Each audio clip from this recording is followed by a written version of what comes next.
malam menutup cahaya, kulihat bintang bersinar megah. Kata hati. Bismillahirrahmanirrahim. Assalamualaikum warahmatullahi wabarakatuh.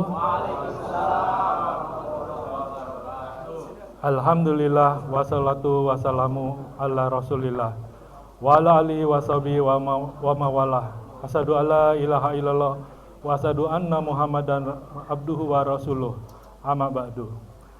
Selamat pagi semuanya teman-teman, Mas, Mbak, sahabat muslim F-Class. Alhamdulillah sehat-sehat semua ya. Perkenalkan, nama saya Rahman Takaryanto dari Angkatan 684 yang akan memandu acara ini di kajian pagi hari ini. Tanpa panjang lebar, saya nggak sabar nih ingin perkenalkan guru kita, Gurunda Ustadz M. Zulfikarullah Hafizullah, yang boleh sedikit saya singkat ininya. Beliau merupakan alumni dari S1 Perbanas, kemudian S2 Tafsir Quran PT IKI, S2 Magister Ekonomi Syariah, kemudian Certified Professional Coach, Corporate Coach from ICF, Certified Dai Standard of MUI, Certified Islamic Positive Psychology Practitioner. Aktivitasnya kalau teman-teman mungkin banyak yang paham juga, beliau juga salah satu trainer utama di PPA Institute, Pola Pertolongan Allah Institute. Kemudian mengisi acara di RCTI, TVRI, dan media massa yang lain. Baik, untuk mempersingkat waktu, kita masuk ke materi utama, Ustaz. Mengenai tentang apa pagi ini? Mengenal manusia. Baik, kalau gitu langsung aja, Ustaz. Ini kirain ada di layar. Nggak muncul. Tema pagi ini adalah mengenal manusia dan hakikat kemanusiaan. Artinya mengenal diri menjadi hamba meraih kemuliaan. Seperti apakah itu? Mari kita simak penjelasan dari guru kita, Ustadz Zulfikarullah. Bismillahirrahmanirrahim.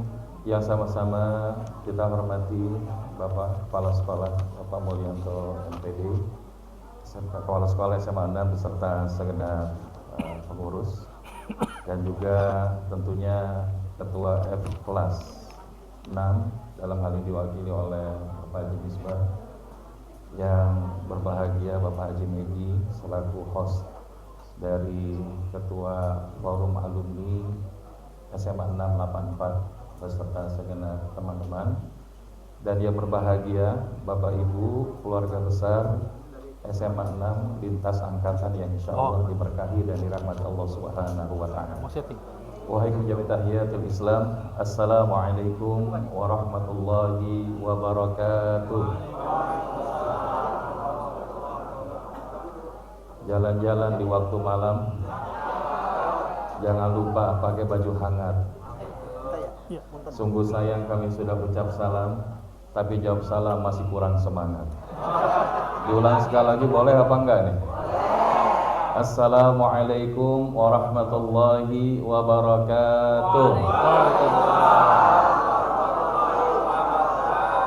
Semoga yang menjawab salamnya dengan ikhlas Allah lapangkan semua urusannya. Yang jawab amin Allah sehatkan badannya. Yang aminnya makin kencang Allah lunasin utangnya.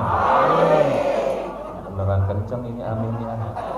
Tapi kalau lebih kencang lagi insya Allah berangkat ke tanah suci bulan depan.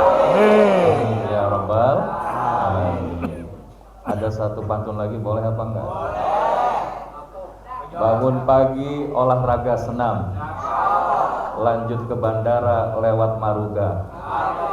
Sungguh bahagia bersama keluarga SMA 6. Semoga kita semua bersaudara sampai ke surga. Amin ya Rabbal Alamin. Alhamdulillah, alhamdulillahilladzi anzala sakinata fi qulubil mu'minin liyazdadu imanan ma'a imanihim. Asyhadu an la ilaha illallah wahdahu la syarikalah al-malikul haqqul mubin. Wa asyhadu anna Muhammadan abduhu wa rasuluh la nabiyya wa la rasula ba'dah al-mab'uutsu rahmatan lil alamin.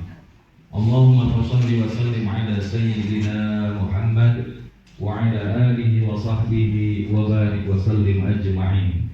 Amma ba'd, subhanaka la ilma lana illa ma'allamtana innaka antal alimul hakim. Allahumma iftah lana qulubana wa alhimna rushdana wahdina ila siratikal mustaqim. Bapak Ibu yang insya Allah diberkahi dan dirahmati Allah, bagaimana kabarnya pagi hari ini? Alhamdulillah sehat semua. Bersyukur. Jadi kita lahir nggak tahu apa-apa, kemudian kita dimodalin sama Allah, bisa mendengar, bisa melihat, punya hati dan akal pikiran. Agar apa? La'allakum tashkurun. Agar kalian semua bersyukur. Tapi kenyataannya kita dikasih modal itu, kebanyakannya bersyukur atau banyakan ngeluh? Kira-kira yang hadir di sini banyakan syukurnya apa ngeluhnya? Alhamdulillah. Alhamdulillah apa? Sadar. Karena kalau kita lihat Allah sudah memberikan apapun yang kita mintakan kepadanya. Quran surat Ibrahim, lihat ayat 34 atau 35 itu ya. Wa atakum min kulli ma sa'altumu wa in ta'uddu ni'matallahi la tuhsuha innal insana ladzalumun kafar. Silakan, ada yang baca. Dan Allah telah memberikan, Dia telah memberikan kepadamu segala apa yang kamu mohonkan kepadanya. Dan jika kamu menghitung nikmat Allah, niscaya kamu tidak akan mampu menghitungnya. Sungguh manusia itu sangat zalim dan sangat mengingkari nikmat Allah. Masya Allah. Ayat berapa tuh Bu? 34. Jadi Allah sudah memberikan semuanya. Tapi walaupun banyaknya nikmat, kita lebih sering ingat nikmat yang ada apa yang enggak ada. Nikmat yang ada apa yang enggak ada. Boleh angkat tangan kanannya Bapak Ibu? Boleh angkat tangan kanannya? Lihat di atas tangan kanannya ada apa? Kosong. Kosong ya. Insya Allah yang hadir hari ini dapat door prize iPhone Pro Max 17 Pro. Amin. Andaikan ya kan? Bayangkan ya. Bayangkan dulu kalau ada, senang apa enggak? Senang apa enggak? Cuman ada satu istilah, there is no free lunch, enggak ada makan siang gratis, betul? Tuker sama satu biji bola mata. Makasih. Mau apa enggak? Mau apa enggak? Turunin tangan kalau enggak mau. Terkadang kita itu lebih sibuk dengan apa yang belum ada daripada mensyukuri apa yang sudah ada. Maka alhamdulillah tadi kalau dengar perjalanan F-Class, keluarga 684, hadza min fadli rabbi, bisa ngumpulin segini ini Masya Allah. Kalau lihat wajah-wajahnya ini wajah-wajah usia 20-30an tahun. Semangatnya ya. Ya kalau kenyataannya sudah dikali 2 ya. Ada yang mendekati dikali 3. Tapi ini semua adalah karunia Allah Subhanahu wa taala. Maka ada satu nasihat dari Syekh Ibnu Qayyim Al-Jauziyah, hakikatus syukur. Hakikat kesyukuran itu adalah as-sana'u 'alan ni'am. Dia banyak-banyak memuji, menyebutkan nikmat Allah. Wa mahabbatuhu, dan dia mencintai nikmat Allah itu. Wal 'amalu bi ta'ati, dan kemudian dia beramal dalam bentuk ketaatan kepada Allah. Jadi dengan kata lain, kalau nambah umur, enggak nambah amal, beruntung apa rugi? Bahagia apa sengsara? Dan bahkan dalam kitab Hilyatul Aulia, Syekh Abu Hazm rahimahullah mengingatkan, kullu ni'matin la yuqarribu minallahi azza wa jalla fahiyal baliyah. Setiap nikmat yang tidak digunakan di dalam rangka mendekatkan diri ketaatan kepada Allah, maka itu hanya akan jadi bencana. Itu hanya akan jadi musibah. Apapun itu. Maka insya Allah Di antara salah satu nikmat terbesar yang Allah hadirkan kepada kita pagi hari ini adalah kita masih dipilih untuk hadir di kajian F-Class pada pagi hari ini. Dan mudah-mudahan yang hadir menjadi bagian dari hamba-hamba Allah yang dicatatkan menjadi min ahlil jannah. Pengen gak masuk surga Bapak Ibu? Yang pengen masuk surga angkat tangan bilang saya. Pengen aja apa pengen banget? Yang pengen banget angkat tangan bilang saya. Yang siap berangkat sekarang angkat tangan bilang saya. Siap.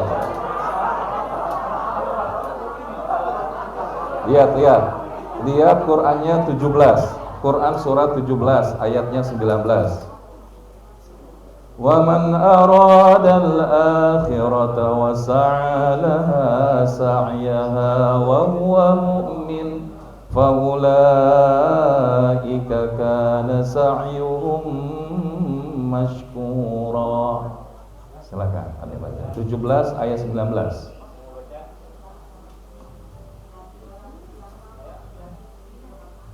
Iya. Iya.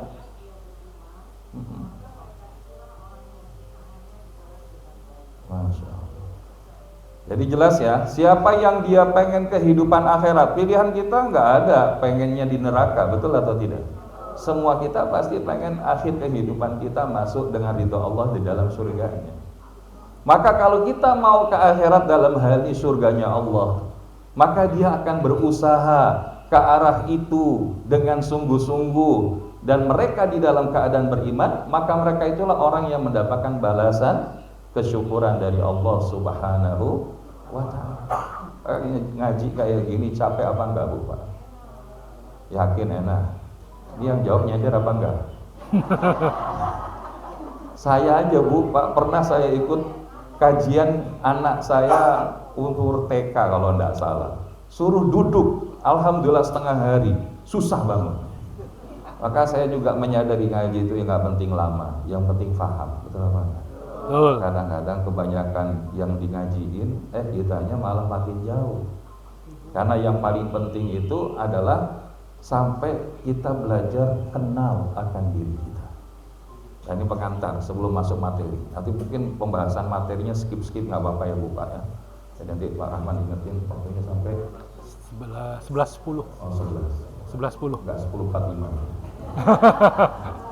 Ya, jadi man arafa nafsahu faqad arafa rabbahu. Nah, ini kaidah sederhana ya. Ada yang mengatakan ini bukan hadis Nabi, tapi ungkapan dari Syekh Fakhruddin Ar-Razi rahimahullah.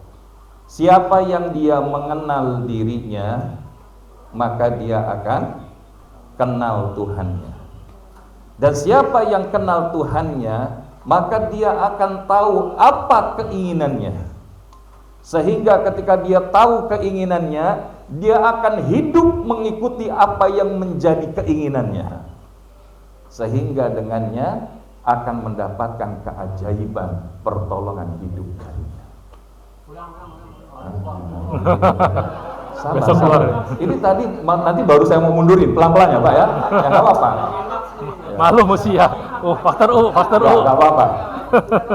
Ulang ya. Siapa yang mengenal dirinya, maka dia akan kenal dengan Tuhannya. Siapa yang kenal Tuhannya, kenal Rabbnya, maka dia akan tahu apa keinginannya. Keinginannya Allah. Ketika dia tahu keinginannya, maka hidup itu sesuai inginnya, ingin dirinya atau inginnya Allah. Inginnya Allah. Kalau kita hidup sesuai dengan keinginannya Allah, maka kita akan mendapatkan keajaiban pertolongan darinya. Paham? Jadi kalau hari ini, kenapa kok kita Ustadz hidup sampai umur segini kayaknya jauh dari pertolongan Allah? Karena jangan-jangan kita hari ini enggak yakin sama janjinya. Kenapa enggak yakin sama janjinya? Karena kita enggak mengikuti keinginannya. Dan kenapa enggak mengikuti keinginannya? Karena kita enggak kenal dengannya. Dan kenapa kita nggak kenal dengannya? Lantaran kita nggak kenal diri kita. Makanya dalam setiap pengajian ini pit stop. Mungkin di antara Bapak Ibu ada yang pengalaman hidupnya jauh lebih banyak asam garamnya dibandingkan al-fakir. Tapi ternyata ukuran kita hidup bukan sekedar kuantitas umur. Maka Syekh Said Qutb rahimahullah mengatakan, bilangan umur bukan sekedar bilangan usia, tapi bilangan umur adalah bilangan amal. Dan ini didasari dari hadis Nabi, khairukum man tala umruhu wa hasuna amaluhu. Sebaik-baik kalian adalah yang dia panjang umurnya dan dia punya banyak kebaikan amal solehnya. Maka kali ini saya yakin yang hadir ini sudah usia 50 atau 60? 60. Bahkan kalau nggak salah ada yang bertambah umurnya hari Senin kemarin. Makanya ada ingin berbagi kebermanfaatan dengan hidangan makanan yang dinikmati. Alhamdulillah, alhamdulillah. Kemarin saya diinformasikan sama Bu Endang, gini-gini Ustadz, alhamdulillah. Maka tadi Pak Megi saya bilang, ini kalau door prize banyak, gak usah dibuat kuis, dibagiin aja yang hadir. Amin. Kenapa? Karena nggak tiap hari kan kita ngumpul. Tahaddu tahabbu, berikanlah hadiah maka niscaya kalian akan saling mencintai. Wah, tapi jangan gitu Ustaz, nanti kalau jadi standar angkatan lain minggir. Jangan, pahaminya fastabiqul khairat. Kalau kita mampu lanjutin, enggak mampu semampu kita, mastata'tum. Jadi jangan urusan kebaikan dihambat, tapi giliran urusan-urusan selain kebaikan jadi berlomba-lomba. Maka hari ini Bapak Ibu, saya ingin mulai dari slide pertama. Ya, jadi ini baru pengantar. Jadi ini slide. Ini dibesarin karena ini PDF. Tolong Ustaz dibesarin. Biar bisa kebaca. Oh, ini yang persentase itu yang bawahnya. Di bawah kanan, pojok kanan. Enggak apa-apa. Bukan masalah faktor U ini ya. Tapi ini adalah bagian daripada pembelajaran. Ini udah habis loh ini. Udah habis loh ini.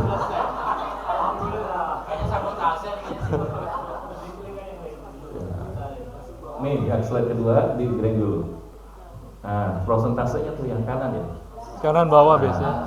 Ada kan? Kanan bawah ada. Atau di atas ya. Ah, itu yang plus tuh, yang plus. Kan ada minus, ada plus tuh. Alhamdulillah. Mohon maaf ya Bapak Ibu ya. Mudah-mudahan masjidnya kalau jadi standar slide-nya kayak gini. Bagus-bagus pakai videotron. Jadi saya masuk kepada slide yang pertama. Ini baru spirit booster ya, penyemangat. Man lam yuqbil 'ala Allahi bimulatafatil ihsan qila ilaihi bisalasilil imtihan. Barang siapa yang dia tidak mendekat kepada Allah melalui kelembutan nikmatnya Allah, maka dia akan digiring kepada Allah dengan rantai ujian. Ini dalam kitab Al-Hikam, Syekh Ibnu Athaillah ngajarin. Kalau sederhananya gini, kita itu biasanya kalau sholat, terasa nikmat sholat itu, deket sama Allah itu pas lagi sehat apalagi sakit. Sakit. Jadi maksudnya nunggu sakit dulu baru enak sholatnya. Ini maksudnya kenali Allah, dekat sama Allah lagi sehat. Jangan nunggu sakit dulu baru kenal Allah. Ini baru digiring dengan rantai ujian. Bukankah perjalanan kita itu Al-Anbiya 35. Al-Anbiya ayat 35. Boleh dibuka Pak. kullu nafsin dha'iqatul maut wa nabluukum bisyarri wal khairi fitnah wa ilayna turja'un. Al-Anbiya ayat 35. Setiap yang bernyawa akan merasakan mati. Kami akan menguji kamu dengan keburukan dan kebaikan sebagai cobaan. Dan kamu akan dikembalikan hanya kepada kami. Masya Allah. Ini adalah perjalanan hidup kita, Bapak.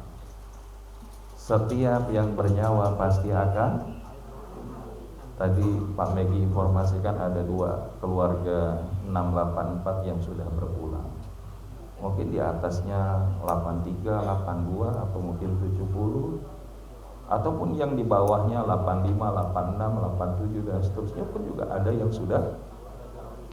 Karena yang kita memahami adalah setiap yang hidup pasti akan mati, dan kita sedang menuju ke arah itu, betul atau tidak, Bapak? Maka kalau tadi bahasanya, tadi bahasa Ustaz Misbah, kita waktunya udah maghrib, saya bilang masih zuhur, asar dah paling enggak. Kalau maghrib mau udah bentar lagi. Kalau ternyata Allah kasih panjang umur kita, jangan sampai kita bilang kita lagi nunggu mati doang, Ustaz, kagak usah ngapa-ngapain ya. Karena apa? Hidup kita pasti ada dinamikanya. Apa itu? Wa nabluukum bisyarri wal khairi fitnah. Ada yang diuji dengan kebaikan, ada yang diuji dengan keburukan. Ada yang diuji dengan kelapangan, ada yang diuji dengan kesempitan. Tapi kebanyakan kita ingat Allah itu tadi pas lagi sempit, pas lagi susah, pas lagi dipentokin sama masalah, baru ingat Allah. Padahal dalam keadaan sehat pun itu juga menjadi ujian. Sebelum kita Bapak, ada orang yang hidupnya nggak pernah sakit sepanjang hidupnya. Umurnya ratusan tahun, ada yang bilang sampai 400 tahun umurnya. Siapa dia? Siapa dia? Nabi Ayub. Ini door prize. Siapa dia? Angkat tangan kalau yang siapa dia? Yang jawab siapa tuh? Ibu. Yang ibu angkat tangan dulu. Siapa, Bu? Cek suara kakak dengar. Iya. Oh, tahu ibu sama Firaun? Kenal apa enggak? Berapa nomor WhatsAppnya kalau kenal? Ya benar, dapat door prize. Karena apa? Firaun ini enggak pernah ceritanya ditemukan sebuah cerita atau kisah sejarah Firaun masuk angin, nyari tolak angin, mengkonsumsi kombantrin, apalagi pir puyer bintang 7. Enggak ada, karena enggak pernah sakit. Tapi ketika dia enggak pernah sakit, lupa sama yang memberikan kesehatan. Sampai Firaun ini mengatakan, ana rabbukumul a'la. Aku Tuhan kalian paling tinggi. Orang tuh Pak, kalau lagi dikasih sesuatu lebihan dikit aja sombong. Dikasih sehat dikit sombong, dikasih jabatan dikit sombong, dikasih umur tuaan dikit sombong, dikasih emasnya banyakan dikit sombong. Betul apa enggak? Tapi Nabi ngingetin, man kana mithqala dzarratin fi qalbihi minal kibriya, siapa yang di dalam hatinya ada seberat zarah, walaupun cuma seberat zarah daripada benih kesombongan, dia enggak cium wanginya surga. Lagi ngaji kayak begini, kita sebetulnya lagi meruntuhkan ego dan kesombongan kita. Kalau di sini ada fulan angkatan sekian, itu identitas. Tapi bukan menjadi saya senior. Pasal 1 senior selalu benar. Yang kedua, kalau lupa ingat pasal 1. Maka Bapak Ibu, dalam hidup kita itu ternyata Syaitan Atailah mengingatkan bahwasanya yang dia mendekat kepada Allah di dalam keadaan apapun itu justru akan menemukan ketenangan. Wa ilaina turja'un, karena kita semua bakal pulang. Dan pulang nanti apa sih yang kita harapkan selain kita bisa tenang di dalam perjalanan hidup kita dan tenang saat setelah menjalani kehidupan. Jangan sampai nunggu susah dulu digiring sama rantai ujian, barulah kemudian kita mau dekat sama Allah. Maka oleh karenanya seringkali kita sibuk cari dunia, kejar dunia, kenal sama dunia, kenal sama orang lain, ninggiin profesi, kenal teknologi, tapi lupa kenal sama dirinya sendiri.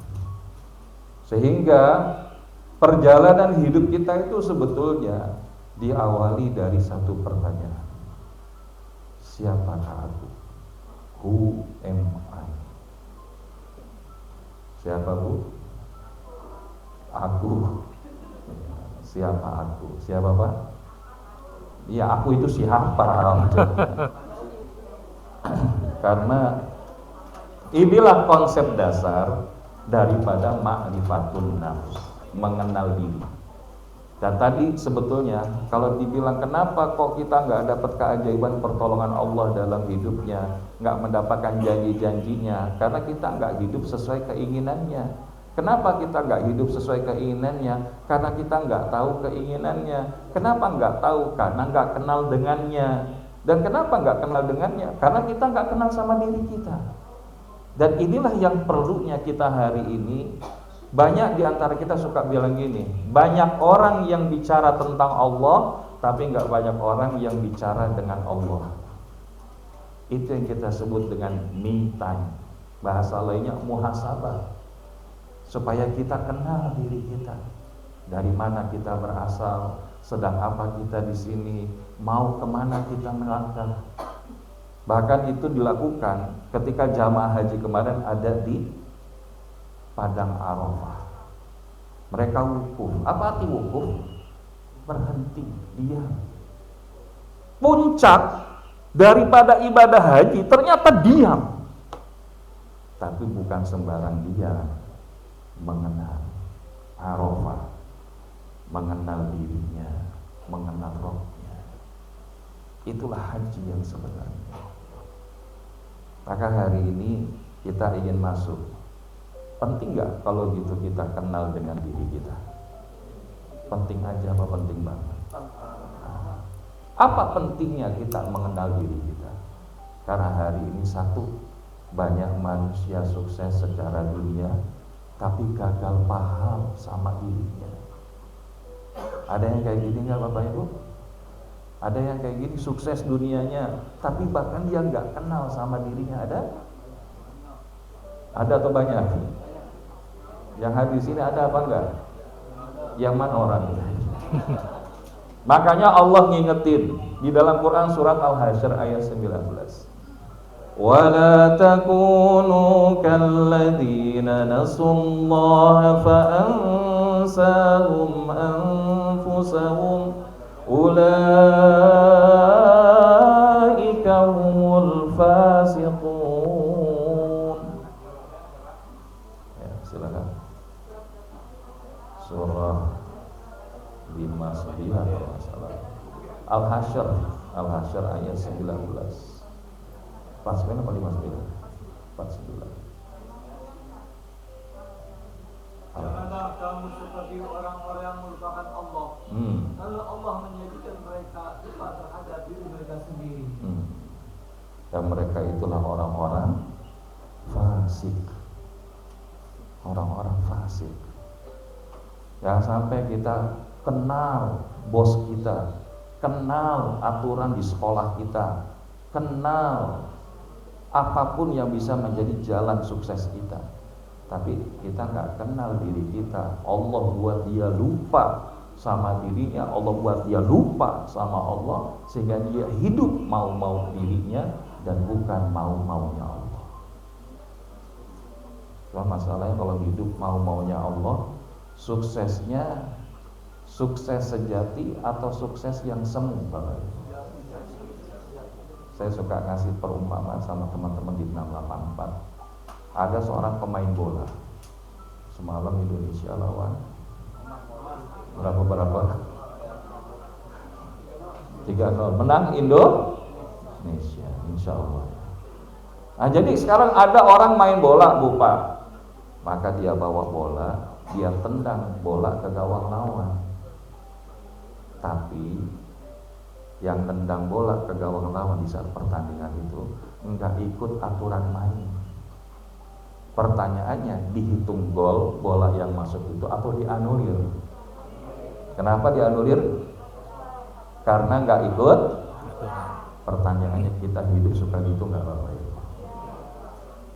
Tiba-tiba kita bilang, ya saya berhasil, tapi sikat kanan, sikat kiri, injek bawahan, jilat atas. Ada yang baru pulang haji langsung pakai rompi. Nggak usah diterusin dah, kan?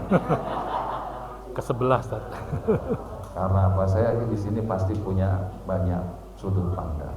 Tapi sederhananya, kalau ada orang menganggap bahwa apa yang dia lakukan tidak merugikan orang lain dengan kezalimannya, itu berarti tanda hatinya itu jangan-jangan sudah tidak ada lagi. Lantaran apa? Enggak kenal dengan. Makanya kalau dia seorang manusia itu lupa kepada Allah, maka dia akan kehilangan arah hidup.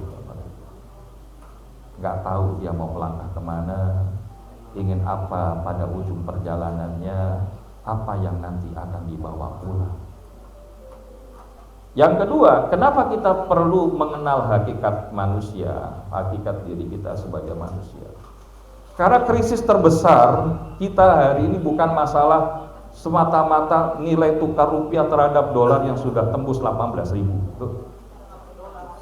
tapi krisis identitas. Apalagi di umur-umur kita seumuran ini, Bu Pak. Lain adik-adik ya. Ya kan adik-adik rohis ya. Nah, tapi kalau yang bahasanya sudah kepala 4, kepala 5, kepala 6, apa di antaranya? Kalau saya sudah pensiun, buat apa lagi saya hidup? Nah, krisis identitas. Anak-anak sudah mandiri, lalu apa pentingnya hidup buat saya hari ini? Karir sudah tercapai, tapi kok hati tetap hampa. Maka Imam Al-Ghazali menjelaskan, akar kegelisahan manusia adalah karena dia hanya mengenal tubuhnya, tapi nggak kenal siapa dirinya.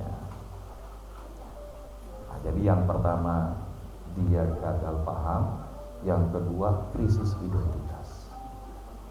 Dan yang ketiga, kenapa kita perlu membahas tema ini? Karena mengenal diri adalah jalan menuju mengenal Allah.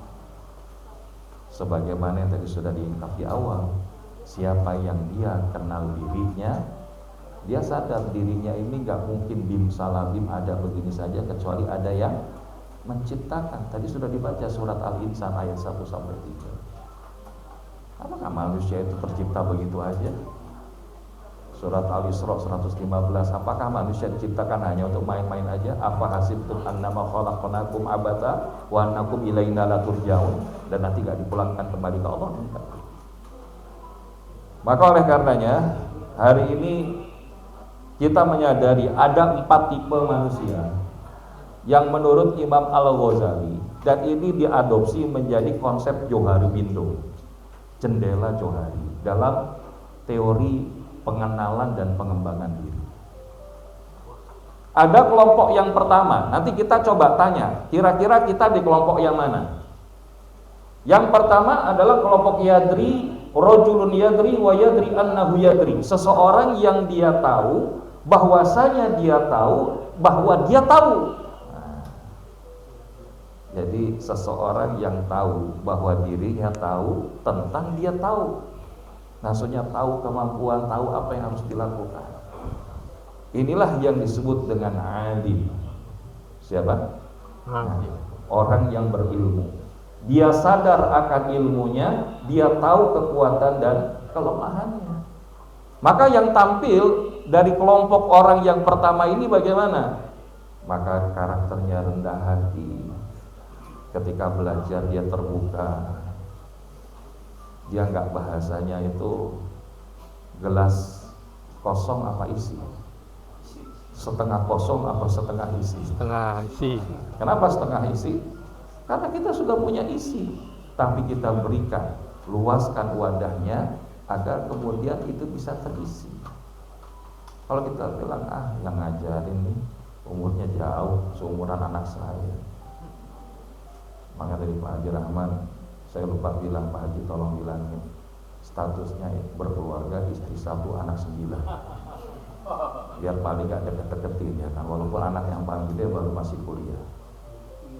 Tapi ala kulli hal, yang ingin kita sampaikan di titik ini, orang-orang yang alim, dia punya pemahaman dengan open area terbuka, bahwasanya dia diketahui oleh dirinya dan juga diketahui oleh orang lain. Maka contohnya orang sadar, saya punya pengalaman banyak tapi masih harus terus belajar. Ini tipe manusia pembelajar.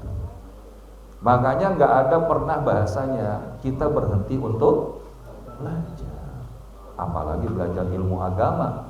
Thalabul ilmi faridatun ala kulli muslim minal mahdi ilal lahdi. Dari semenjak lahir sampai masuk ke dalam jalan.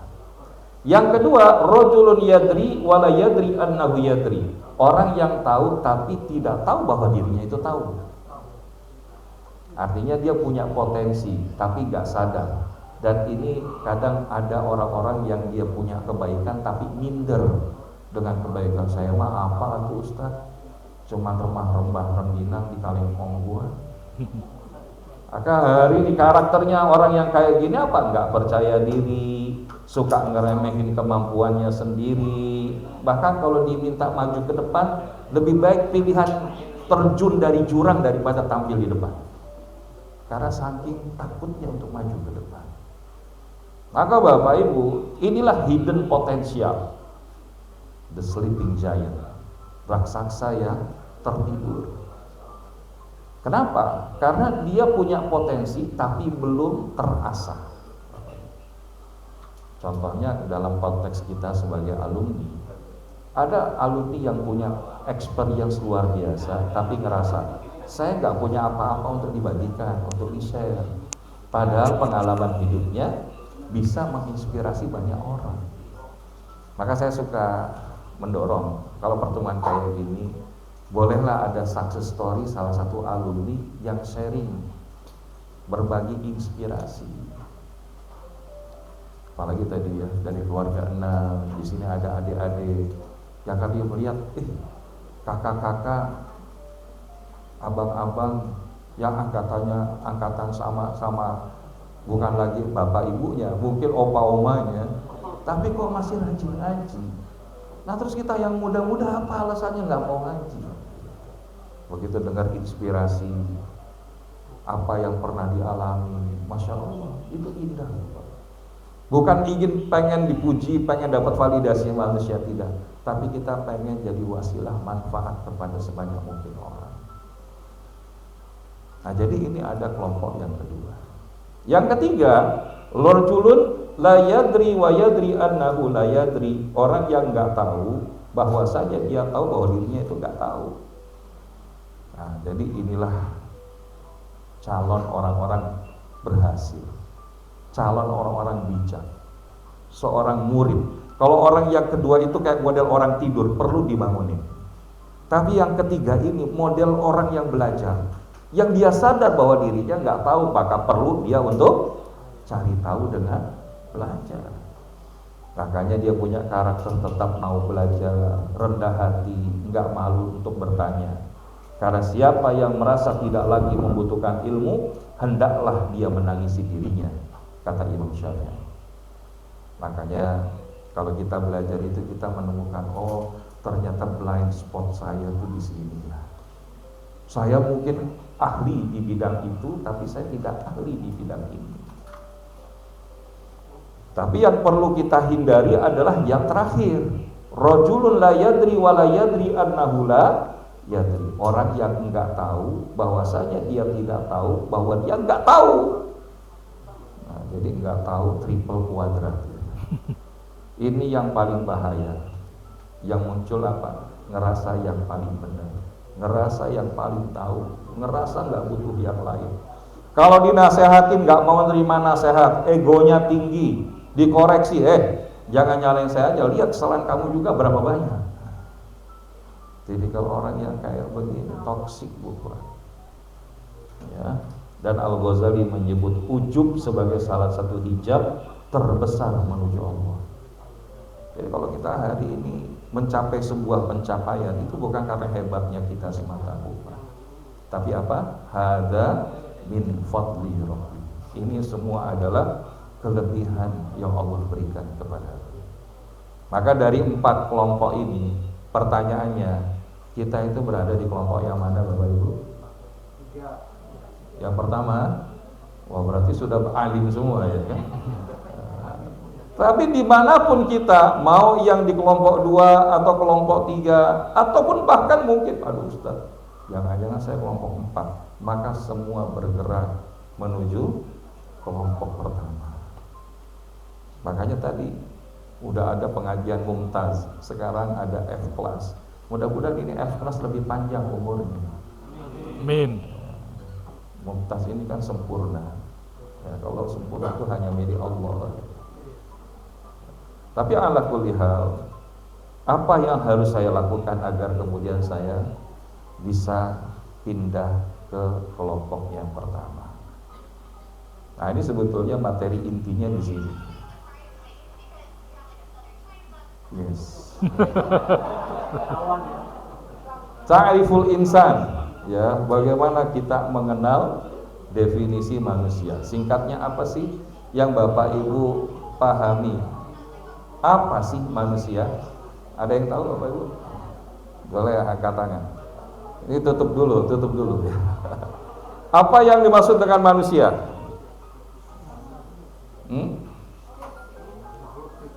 Nah, angkat tangan dulu ya. Jangan satu kalimat Pak, makhluk ciptaan Allah yang, nah itu boleh ya.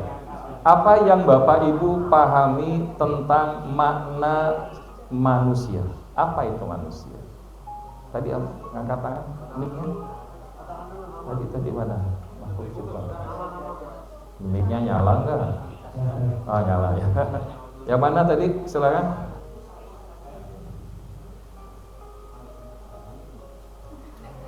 Ya, silakan Bunda.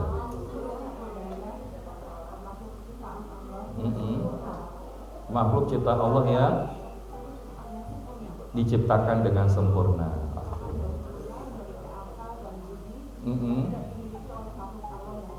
Masya Allah. Berikan applause dong untuk Bunda ya. Boleh kasih aja kan, doorstopnya banyak kan? Tenang saya bantu. Banyak, masih banyak. Oh Bu Guru, ya alhamdulillah. Satu lagi dari bapak-bapak. Ini nggak ada salah benar ya. Ini adalah pemahaman kita tentang manusia itu sejauh apa kita memahaminya. Dari bapak-bapak ada yang berkenan untuk sharing? Pak Guru juga ya. Dosen. Ya. Manusia Iya. makhluk ciptaan Allah Subhanahu wa taala yang banyak kelemahannya, tetapi sempurna penciptaannya. Masya Allah. Mahalul khata wa nisyan. Ya. Boleh tepuk tangan dong. Terima kasih. Iya. Guru Irian Cendrawasih.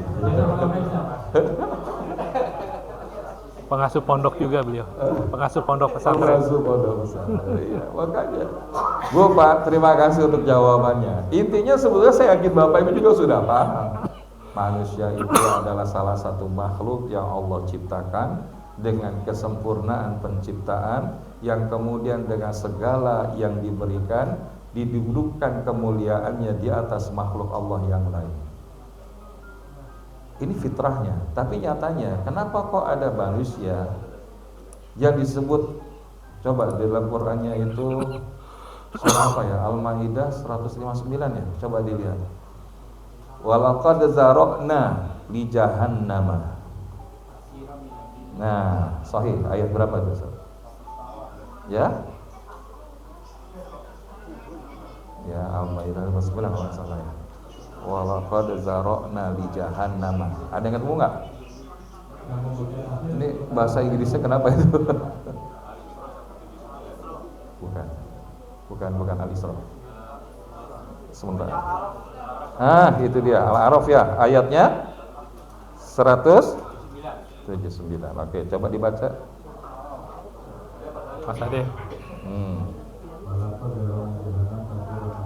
Sahih ya. Oke, lanjut. Terusin Pak sampai selesai. Iya. Ya. Sahih walahum adhanun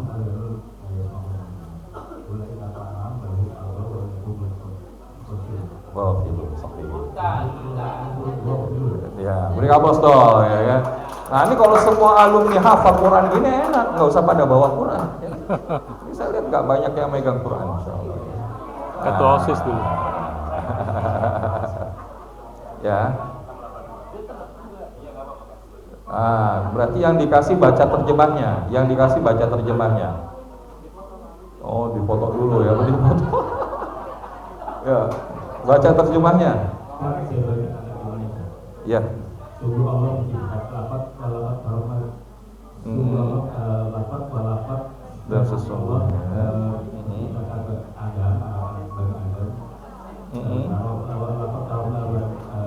sama. Dan sesungguhnya kami jadikan untuk isi neraka jahanam. Sungguhnya kami isi neraka jahanam dari jin dan manusia. Sahih. Mereka diberikan hati, tidak didengar, diberikan hati untuk memahami, diberikan penglihatan untuk melihat. Mereka itu seperti binatang ternak, lebih sesat dan mereka termasuk orang yang lalai. Sahih. Nah, jadi dengan berikan aplaus dong sekali ya. Nah, jadi maksudnya walaupun kita sadar manusia itu tadi mulia dan segala keutamaannya, tapi kok ada di dalam ayat Quran Allah bilang ulaika kal an'am bal hum adall. Mereka itu seperti binatang ternak, bahkan lebih sesat lagi. Kemarin ada satu kampus di Depok, saya nggak usah terusin ya. Nggak usah terusin, ngikutin kan? Nah, jadi hari ini orang bukan lagi khawatir punya anak perempuan doang, punya anak laki juga khawatir. Jadi yang kemarin ketangkap itu bukan laki sama perempuan, tapi laki sama laki.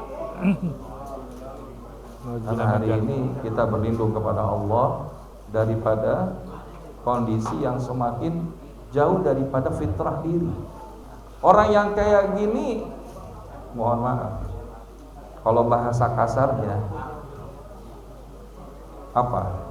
Ayam aja tahu mana betina, mana jantan. Betul apa enggak? Betul. Ayam aja kalau kawin jantan sama jantan apa jantan sama betina. Nah kalau ada laki-laki sama laki-laki, perempuan sama perempuan, kira-kira lebih mulia dari ayam apa lebih rendah dari ayam? Lebih rendah. Ini kalimatnya agak kasar. Supaya apa? Emang itu jelek. Jangan kita bagus-bagusin yang udah jelek. Dan ini tegas, kalau kita diam terhadap kemungkaran itu bisa sampai ke rumah kita. Nah, jadi oleh karenanya manusia itu adalah makhluk ciptaan Allah sempurna mulia, dan dia punya unsur-unsur yang saling terkait. Apa itu? Ar-ruh wat turab. Kan manusia diciptakan asalnya dari saripati tanah, ditiupkan ruh sama Allah. Makanya sebagus-bagusnya tubuh manusia, kalau nggak ada ruh bisa disebut manusia apa enggak? Atau ruh doang kagak ada jasadnya, kira-kira manusia apa enggak? Enggak. Ada saatnya ruh kita nanti bakal balik.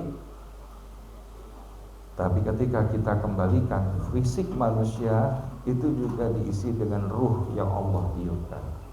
Sehingga disitulah modalnya tadi. Allah berikan ada hati, ada akal, dan ada jasad. Ini komponen utama dari manusia. Dari hati ini akan melahirkan tekad. Dari akal kita jadi belajar paham. Dari jasad kita bisa melakukan amal.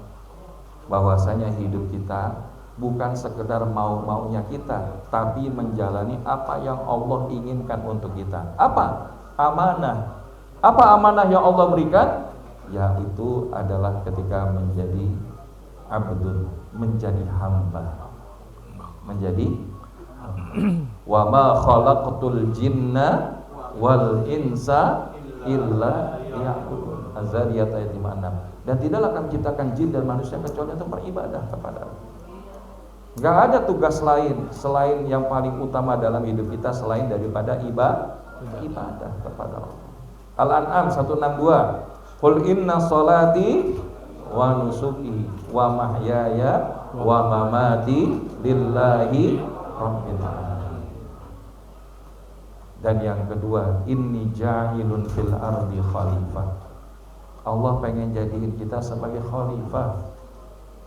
Kepanjangan tangan Allah, duta-dutanya Allah di atas muka bumi. Untuk apa? Di antaranya imarah, al-hifzu, memakmurkan, menjaga bumi dan alam semesta. Sehingga kelak kita akan mendapatkan al-jaza. Kita akan pulang ke negeri balasan. Kalau kita hari ini ada di dunia, itu namanya darul ibtila, negeri ujian. Maka Bapak Ibu, Allah muliakan Bani Adam, Allah ciptakan kita dengan sebaik-baik penciptaan. Tapi kalau kita kemudian semua yang dimiliki dimensi manusia naik ke atas, ada jasad, ada akal, ada nafsu, ada ruh, tapi kalau tidak ditujukan kepada Allah, maka itu semua enggak jadi manfaat. Naik ke atas. Next slide. Oke. Nah ini saya nggak terlalu banyak bahas, lain waktu kita bahas bahwa ada nafsu itu. Apa bedanya nafsu jiwa, kita ini nafsu itu jiwa, dengan ruh ataupun hati. Mohon maaf, hati dan jiwa, gimana kita membedakan? Kalau hati itu al-qalb, tapi kalau jiwa itu biasa dikatakan dengan an-nafs. Jadi kalau an-nafs ini mobil, qalb itu driver. Mobil itu ada 3. Ada nafsul mutmainnah yang jiwanya tenang. Ada yang nafsul lawwamah, sekali menang yang baik, sekali menang yang buruk. Ada nafsul amaratu bisu, yang selalu mendorong kepada keburukan. Nah ini mobil kita. Tapi kalau drivernya juga kita harus waspada. Ada qalbun salim, hati yang selamat. Ada qalbun marid, hatinya sakit. Ada yang qalbun mayyit, hatinya mati. Maka harapan kita yang terbaik adalah qalbun salim, nafsul mutmainnah. Karena inilah yang menjadikan kita sebagai hamba yang akan dipanggil pulang sama Allah. Ya ayyatuhan nafsul mutmainnah irji'i ila rabbi radiyatan mardiyah fadkhuli fi ibadi wadkhuli jannah. Tapi seringkali kita itu enggak pede sama diri kita. Boleh naik. Maka ada yang kita bahasanya mencampur adukan. Kalau hidup itu Bu, perjalanan kita dari lahir, sekolah, sampai bekerja, sampai umur sekarang, naik turun apa naik terus, standar lurus atau turun terus? Naik turun. Itu yang kita sebut dengan self confidence. Apa? Self confidence. Waktu kalau Bapak Ibu di SMA 6 jadi juara kelas, self confidence enggak? Pede enggak? Pede. Ya, jadi puncak perhatian banyak orang. Pede apa enggak? Menang tawuran, kira-kira pede apa enggak? Saya nggak tahu, kalau musuhnya 6 kan 70 ya. Sekarang mah udah enggak ya kan? Sekarang mah saudara ya. Oh. Soalnya saya masih bagian dari anak Jaksel, bukan walaupun pendidikan di 6. Nah,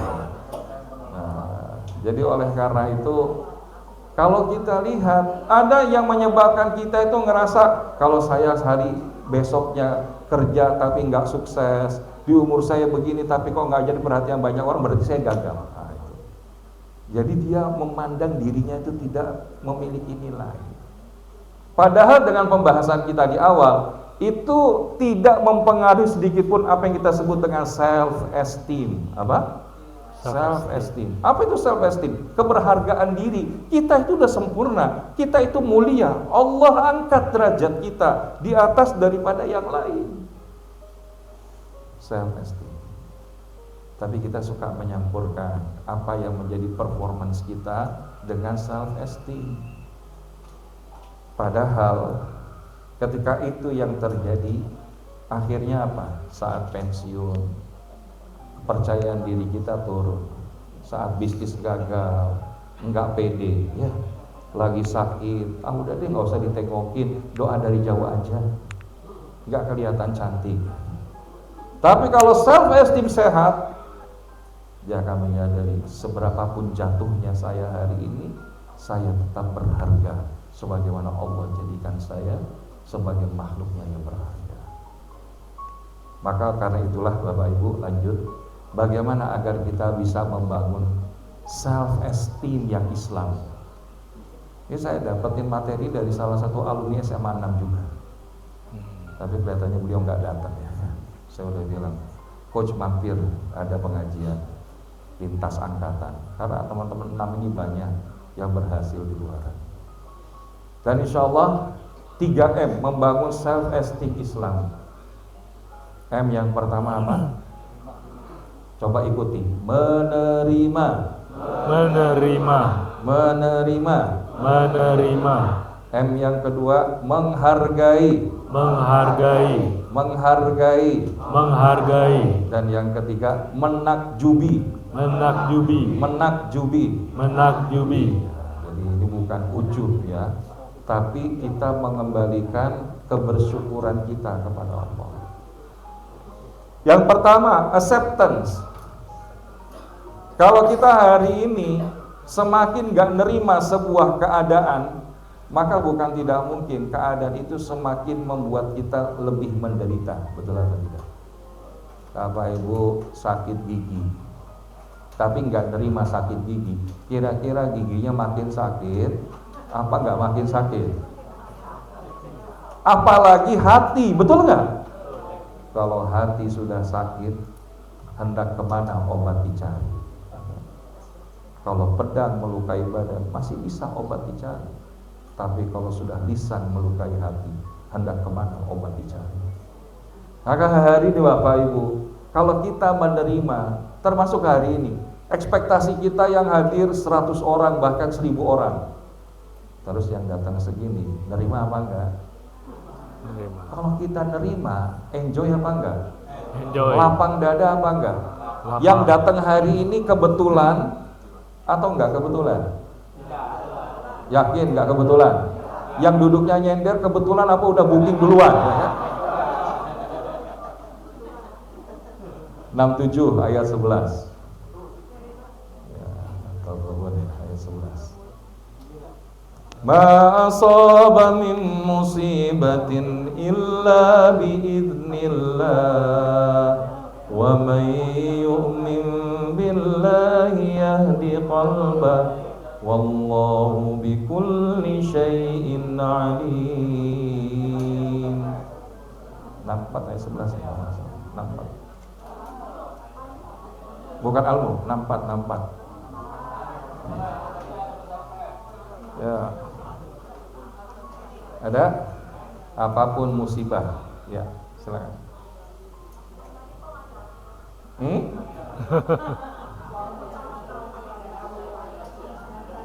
Ya, ayo lanjut.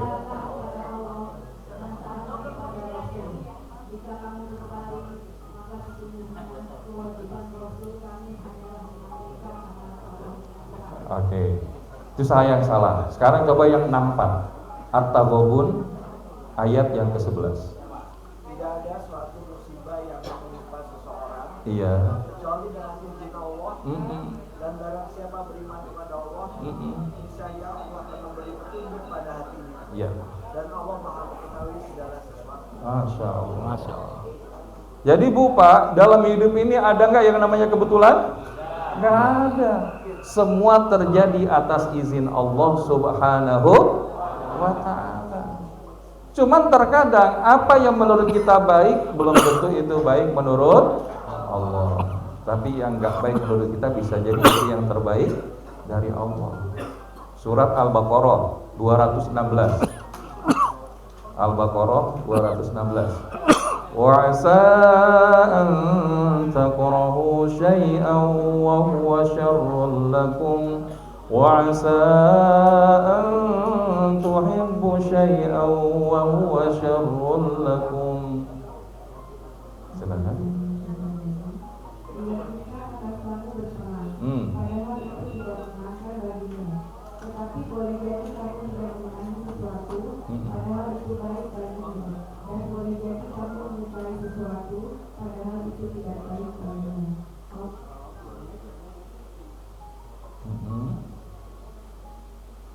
Habis. Oke. Jadi ada yang menurut kita itu nggak suka, padahal menurut Allah itu yang terbaik. Tapi apa yang itu bagus menurut kita belum tentu itu baik menurut Allah. Jadi kalau kita menerima apapun yang Allah berikan, itu yang nggak akan merobohkan self esteem kita. Yang kedua apa? Menghargai, mensyukuri segala nikmat apapun yang Allah titipkan. Karena orang yang hanya melihat nikmat Allah pada makanan dan minuman berarti sedikit pemahaman. Jadi artinya apa? Kita setelah menerima, lihat nikmat yang Allah berikan kepada kita sedikit apa banyak Bapak Ibu? Banyak.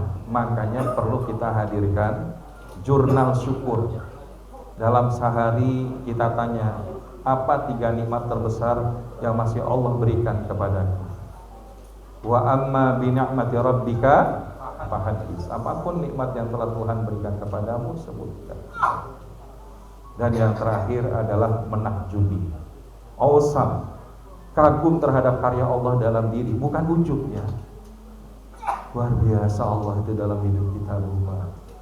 Membuat pertemuan hari ini terjadi, kita masih dalam keadaan sehat.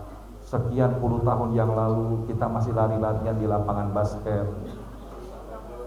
Tapi alhamdulillah hari ini Allah jadikan kita sampai di titik ini. Dan siapa yang buat ini kalau bukan Allah Subhanahu wa Ta'ala? Maka cintailah dirimu dengan benar agar engkau dicintai Allah dengan kebaikan. Maka apa yang perlu kita hadirkan dalam peran kita sebagai manusia? Saya suka membahasakan tugas kita di atas muka bumi ini yang sering kali kita lupakan adalah menjadi employee of Allah. Apa? Employee of Allah. Apa itu employee of Allah? Emang kapan Allah buka lowongan? Kapan Allah buka kesempatan bekerja? Hadis Nabi, riwayat Imam At-Tirmidzi, "Idza aradallahu bi'abdi khairan ista'mala." Jikalau Allah menghendaki kebaikan pada diri seseorang, maka kata Nabi, Allah akan memperkerjakan dia. Para sahabat tanya, "Wa masta'malah ya Rasulullah?" Apa ini maksudnya dipekerjakan oleh Allah? Maka kemudian Nabi menjawab, qala yuwaffiquhu li'amalin salih qabla maut. Yaitu dia diberikan taufik oleh Allah Subhanahu wa Ta'ala untuk beramal saleh sebelum kematiannya. Dan yang jelas itu mendatangkan ridwan. Jadi kembalikan lagi kepada Allah, kemudian berikhtiar terbaik dengan apa. Mudahkan saya untuk bisa meluaskan manfaat dan seterusnya. Jadi tetap ikhtiar. Dan yang terakhir adalah merayu Allah. Artinya kita tetap bergerak walaupun di dalam keterbatasan. Belajar dari Bunda Hajar, walaupun airnya nggak ketemu di Bukit Sofa dan di Bukit Marwah, tapi beliau tetap melakukan sa'i sampai 7 kali balik. Maka tugas kita melakukan yang terbaik, do the best and let the rest to Allah Subhanahu wa Ta'ala. Wallahu a'lam. Mudah-mudahan Allah kasih yang terbaik. Silakan. Berikutnya. Tadi Tara ya? Oh. Ya, bukan orang jauh ini.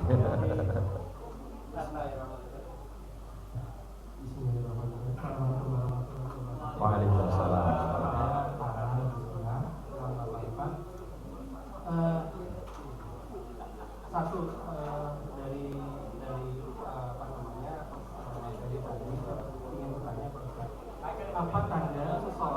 itu apa tanda seseorang itu sudah mengenal dirinya secara keseluruhan. Kedua, apakah kesuksesan yang di dunia ini merupakan tanda bahwa dia diberikan kemuliaan di sisi Allah? Itu aja. Terima kasih. Ya, insya Allah. Yang pertama, apakah semua manusia udah kenal diri gitu ya? Dirinya sendiri. Kenal dirinya sendiri. Menurut Pak Haji, udah apa belum? Kalau menurut Bapak sendiri? Ya, kalau itu kan pribadi ya. Iya. Yang menilai orang itu kan dari orang lain. Oke. Maksudnya, maksud saya apakah ya selama ini kita sudah mengenal diri sendiri atau belum, itu kadang-kadang saya udah perasaan saya udah mengenal diri sendiri. Ada orang lain apa namanya nggak seperti biasanya gimana gitu. Itu gimana menjawab apa namanya tadi ini Pak Ustadz, karena kita harus mengenal diri sendiri sehingga kita bisa mengenal rohnya itu Pak Ustadz. Iya, iya. Itu caranya apakah tanda-tandanya apakah kita selama ini sudah sekian tahun itu sudah dikatakan bahwa kita sudah pasti mengenal diri kita sendiri. Kadang-kadang dalam sehari-hari kita juga merasa bahwa ada sesuatu yang kita juga belum paham juga apa kekurangan kita. Kadang-kadang kita selama ini juga bergaul sama orang pasti ada aja masukan-masukan gitu. Nah itu kan yang kan belum sempurna banget. Iya. Ya. Jadi kalau kita kembali bahwasanya apakah semua manusia itu sudah mengenal dirinya, maka jawabannya adalah belum tentu. Karena itulah setiap kita perlu belajar tentang mengenal akan diri kita. Dan ini tandanya dari mana? Ya tadi ada orang yang dia kemudian mengenal Allah, ada orang yang gak kenal dengan Allah. Itu kan ukuran yang paling sederhana. Dan bagaimana agar kita menutupi biar kita bisa mengenali diri? Hadir di dalam majelis ilmu, belajar referensi tentang itu dari ayat-ayat yang Allah jelaskan di dalam Al-Quran, yang ada di alam semesta. Kemarin saya ada satu status medsos itu, saya kalau tidak salah Profesor Zuli. Profesor Zuli ini guru besar Fakultas MIPA UI. Nah, jadi nanti boleh, misalkan begini, beliau mengutip tentang kenapa babi itu diharamkan di dalam Islam. Nah, saat itu kita banyak yang bilang, oh kalau babi itu kotor, mengandung cacing pita, kemudian pergaulannya sembarang. Tapi ternyata